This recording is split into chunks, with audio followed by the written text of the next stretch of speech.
Hey, I'm Katie, half of the Say Yes to the Address team with Chris and Kate. We're best friends, moms, and Long Island realtors sharing real talk on homes, family, and life. Tap subscribe and join us. Cobb with the Say Yes to the Address team with Chris and Kate here on Long Island, New York. I am going to be doing a little mini series where I pick topics that I've been having with clients out in the field, and today's topic is contingencies. I love the word, it's so much fun to say. What is a contingency? It is basically a condition that must be met in order for the deal to move forward. So the most common ones that you're going to see here on Long Island are going to be appraisal, title, and mortgage contingencies. What this means is that if the home doesn't appraise, you can't move forward with the deal. If you can't get the mortgage, you can't move forward with the deal. If you don't have a free and clear title, you can't move forward with the deal. So here are some examples. Let's say that you put an offer in on a home and the appraisal comes in $10,000 under.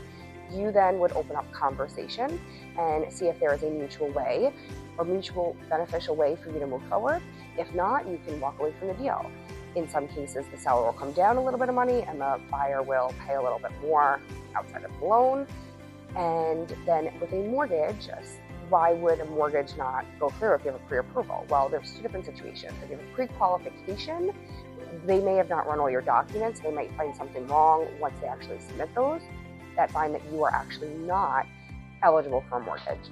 If you had a pre-approval and then you went out and you bought a car, this could affect your DTI, which is your debt to income ratio, which is part of how you qualify for a mortgage.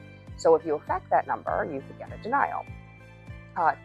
With title, an issue that might pop up is halfway through the deal when title comes back, there might be an open permit on a CO. This isn't, necessarily something that would kill the deal. This would be that the seller would then have to close out that permit. It might take a little bit of time. I just actually spoke to somebody who had a situation like that where it came up on the title and the seller needed about 3 months. And the buyer said, I can't do that. I need a place to live sooner. So the buyer walked away from that deal. Everybody's situation is case by case as these things come up. Working with your professional team, your lawyer, your lender, your real estate agent, they're going to guide you and give you the information that you need on how you should proceed.